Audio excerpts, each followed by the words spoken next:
মমতা ব্যানার্জি জিন্দাবাদ, অভিষেক ব্যানার্জি জিন্দাবাদ। আজকে বিজয়া সম্মেলনে দলে দলে যোগ দিন। ভাস্কর জিন্দাবাদ, ভাস্কর জিন্দাবাদ, মমতা ব্যানার্জি জিন্দাবাদ, অভিষেক ব্যানার্জি জিন্দাবাদ। আজকে বিজয়া সম্মেলনে দলে দলে যোগ দিন। মমতা ব্যানার্জি জিন্দাবাদ, অভিষেক ব্যানার্জি জিন্দাবাদ। আজকে বিজয়া সম্মেলনে দলে দলে যোগ দিন। আজকে দলে দলে যোগ দিন। জিন্দাবাদ, জিন্দাবাদ, অভিষেক ব্যানার্জি জিন্দাবাদ, মমতা ব্যানার্জি জিন্দাবাদ। আজকে বিজয়া সম্মেলনে দলে দলে যোগ দিন। ভাস্কর জিন্দাবাদ, ভাস্কর জিন্দাবাদ, মমতা ব্যানার্জি জিন্দাবাদ, অভিষেক ব্যানার্জি জিন্দাবাদ।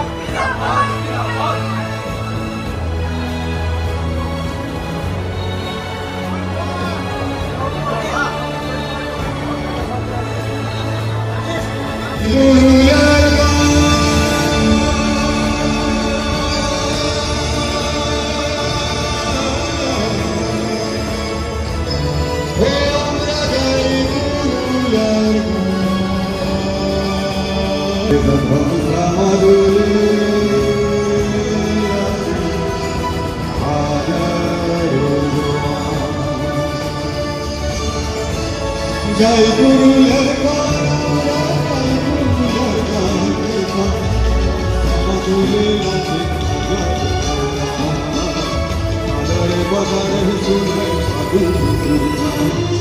জয় গুরু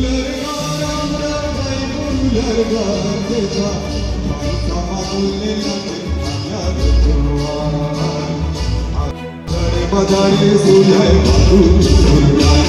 এই পাহাড়ে ডুমরিতে ঘেরা ঠাকুরা মাটিতে ভরা, পাহাড়ে ডুমরিতে ঘেরা ঠাকুরা মাটিতে ভরা।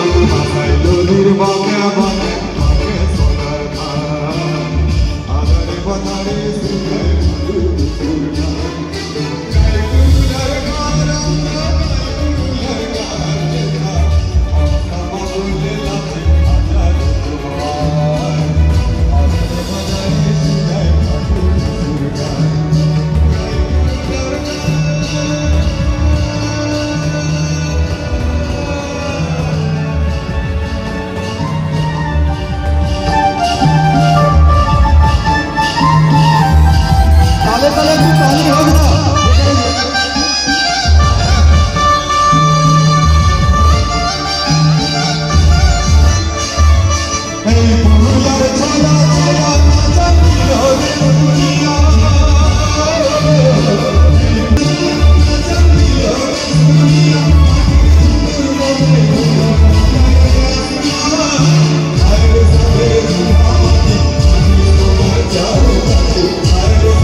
মুখপত্র মাননীয় তন্ময় ঘোষ মহাশয়কে বরণ করেছেন কাজল ব্যানার্জি মহাশয়। ফুলের স্তবক ব্যাচ পরিয়ে বরণ করবেন। স্তবক দিয়ে সম্মাননা জানাচ্ছেন শহর সভাপতি কাজল ব্যানার্জি মহাশয়। একটু হাততালি দিয়ে আমাদের মুখ্য অতিথিকে সম্বর্ধনা জানাবেন। ব্যাচ ফুলের স্তবক উত্তরীয় দিয়ে সম্বর্ধনা জানালেন নবনিযুক্ত আমাদের শহরের বিশিষ্ট নেতা বৈদ্যনাথ মন্ডল মহাশয়। ওনাকে যে নাচটা দেখলাম, বাচ্চারা নাচছিল, আমি তাদেরকে আমার পক্ষ থেকে ভালোবাসা জানাই এবং শুভেচ্ছা জানাই যে এত সুন্দর তারা নেচেছে। তারা একটা অনুষ্ঠান করলো, তার মানে হচ্ছে মার্কেন্ডেয় পুরাণে আছে একক বাহক জগত্তত্রা দ্বিতীয়া মমাপরা। এটা মার্কেন্ডেয় পুরাণে চণ্ডী সম্পর্কে লেখা আছে। এটার মানে কি বলুন তো? মানে হচ্ছে এই জগতে দেবী সব, আমি ছাড়া আর কে আছে পৃথিবীতে? অর্থাৎ মাতৃশক্তি, নারী শক্তি, দেবী শক্তি, তিনিই সব। আমি এক এবং অদ্বিতীয়, আমি ছাড়া আর কেউ নেই। তো মায়েরা যারা আছেন তাদের কাছে আমার আর একবার প্রণাম যে আপনারাই সব, আপনারাই এই জগতের সৃষ্টিকর্ত্রী, আপনারাই সব। এটাই হচ্ছে দেবী। এই দেবীর আরাধনা আমরা করি মুখে, কিন্তু দেবীর আরাধনার পরেও বাকি দু চারটে কথা আজকে আমাকে বলার জন্য পাঠানো হয়েছে আমাদের সকলের প্রিয় মুখ্যমন্ত্রী মমতা বন্দ্যোপাধ্যায়ের পক্ষ থেকে, আমাদের নেতা অভিষেক বন্দ্যোপাধ্যায়ের পক্ষ থেকে। সকাল থেকে অনেক চিৎকার করেছি, সেই জন্যে আর এতক্ষণ বক্তব্য শোনার পর আপনাদের আর রাজনৈতিক বক্তব্য শোনার খুব একটা ইচ্ছেও নেই। আমি সব জায়গায় একটা গল্প শুনিয়েছি, আপনাদেরকেও ছোট্ট করে একটা গল্প শোনাই, বরঞ্চ গল্পটা একটু শুনে তারপরে বাড়ি যাবেন। আমরা যে দুর্গাপুজো করছি, এই যে মায়ের অকাল বোধন, এই মায়ের অকাল বোধন সকলেই বলেন, বেশিরভাগ লোক বলেন রামচন্দ্র রাবণকে মারার জন্যে, রাবণকে বধ করার জন্যে দেবীকে অকাল বোধনে ডেকেছিলেন। এইটা কৃত্তিবাসী রামায়ণীতে লেখা আছে। এর 250 বছর আগে কালিকা পুরাণে প্রথম দেবীকে আহ্বান করা হয় সন্ধ্যের পরে। সন্ধ্যের পরে মাতৃশক্তির আরাধনা করা যায় না, সেই জন্যে অকাল বোধন বলা হয়েছে। এটা কালিকা পুরাণে লেখা আছে। এত গল্প শোনাচ্ছি কেন? কারণ অনেকে রাজনীতির কথা বলে বলে বলে বলে একটু বিরক্ত লাগছে। তো একটু গল্প শুনুন। আমি কলকাতা থেকে এসেছি, একটু গল্প শুনি, আবার কলকাতা ফিরে যাব। এইটা আমাদের পুরাণ মতে লেখা আছে। তারপরে পশ্চিমবাংলায় না, অবিভক্ত বাংলায় দুর্গাপুজো প্রথম কবে চালু হলো? এই যে আমরা বিজয় সম্মেলন করছি, দুর্গার একচালা মণ্ডপে দেখি মা তার ছেলে মেয়েদেরকে নিয়ে অশুভ শক্তির বিনাশ করছে। কবে থেকে শুরু হলো? শুরু হয়েছে প্রায় 1480 সালে। অবিভক্ত বাংলার রাজশাহীর রাজা কংসনারায়ণের হাত ধরে প্রথম বাংলায় দুর্গাপুজো শুরু হয়। আর বারোয়ারি পুজো শুরু হয় 1790 সালে হুগলিতে। 1790 সালে বারোয়ারি পুজো শুরু হয়। 12 ইয়ার, সেইখান থেকে বারোয়ারি পুজো শুরু হয়। আপনাদেরকে এই ইতিহাসটা বললাম। ইতিহাস বললাম কেন? রাজনৈতিক নেতাদের বিশ্বাস করবেন না, এই একটা দিয়ে ঢোকে তারপর অন্য কথায় চলে যায়। তো রাজনৈতিক নেতা হিসেবে এই যে গল্প শোনালাম, এই গল্পের পিছনে একটা উদ্দেশ্য আছে। আজকের বাংলায় কতগুলো দুর্গাপুজো হয়েছে? আজকের বাংলায় এবছর দুর্গাপুজো হয়েছে 36,000। এই 36,000 দুর্গাপুজো হওয়ার জন্য আমরা এই মঞ্চ থেকে একজনকে ধন্যবাদ জানাই। তিনি বাংলার মাননীয় মুখ্যমন্ত্রী মমতা বন্দ্যোপাধ্যায়। কেন ধন্যবাদ জানাই? কারণ তিনি প্রত্যেকটা ক্লাবকে 1,10,000 টাকা করে অনুদান দিয়েছিলেন। বিজেপি বলেছিল এই রকম ভাতা দিয়ে, অনুদান দিয়ে আপনারা ভোট কিনে নিচ্ছেন। তারা এতটাই শত্রু, মায়ের শত্রু, দেবীর শত্রু, সমাজের শত্রু। কেন বললাম?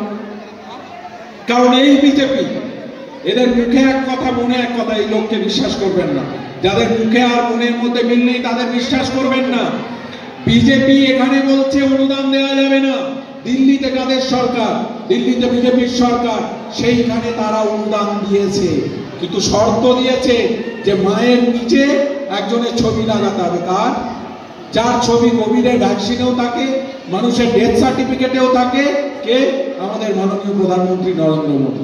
দুর্ভাগ্যজনক, কিন্তু থাকে তো। তার মানে একদিকে বিজেপি পশ্চিমবাংলায় বলছে টাকা দেওয়া যাবে না, আর ওখানে গিয়ে টাকা দিচ্ছে। এই যে দুমুখ নীতি, এটাই বিজেপি। আমাদের মাননীয় মুখ্যমন্ত্রী টাকা দিয়েছেন দান করার জন্য নয়, এখান থেকে অর্থনৈতিক ভিত মজবুত হয়েছে। দুর্গাপুজো থেকে 65,000 কোটি টাকার ব্যবসা হয়েছে বাংলায়। বাংলার অর্থনৈতিক ভিতকে চাঙ্গা করার জন্য মাননীয় মুখ্যমন্ত্রীর এই যে লক্ষ্য, এই লক্ষ্যকে আমরা স্যালুট জানাই। 2022 সালে ইনট্যাঞ্জেবল কালচারাল হেরিটেজ পেয়েছি আমরা ইউনেস্কোর থেকে। মাননীয় মুখ্যমন্ত্রী মমতা বন্দ্যোপাধ্যায়কে ধন্যবাদ জানাই। আজকে বাংলার দুর্গোৎসব, বাংলার সেরা উৎসব দুর্গোৎসব বিশ্বের দরবারে পৌঁছে দিয়েছেন কে? মাননীয় মুখ্যমন্ত্রী মমতা বন্দ্যোপাধ্যায়। তার জন্য তাকে ধন্যবাদ জানাই। নিশ্চয় এত নেতৃত্ব ছিলেন, তারা বলেছেন লক্ষ্মীর ভান্ডার নিয়ে, তারা বলেছেন স্বাস্থ্য সাথী নিয়ে। কত মহিলা, কত মা বোনেরা লক্ষ্মীর ভান্ডার পেয়েছেন? 2,51,00,000 মায়েরা শুনে রাখুন, 2,51,00,000 মা বোনেরা লক্ষ্মীর ভান্ডার পেয়েছেন। গত বছরে 19,000 কোটি টাকা আমাদের রাজ্য সরকারের পক্ষ থেকে দেওয়া হয়েছে। এতদিন স্বাস্থ্য সাথীতে কত টাকা দেওয়া হয়েছে? 11,000 কোটি টাকা দেওয়া হয়েছে। তার মানে আপনাদের ট্যাক্সের টাকা যেটা সরকারের কাছে আসে, সেই টাকা আমাদের সরকার আবার আপনাদের উন্নতির স্বার্থে ফিরিয়ে দেয়। এটাই হচ্ছে মামাটি মানুষের সরকার। আর বিজেপির সরকার সেই টাকাটাকে নিয়ে পকেটে ভরে রেখে দেয়। খায় না মাথায় দেয়, আমাকে বলতে হবে, আমার ডিউটি, চাকরি চলে যাবে না হলে। আপনাদেরকেও শুনতে হবে, আমি এত দূর থেকে এসেছি, একটু শুনতেই হবে।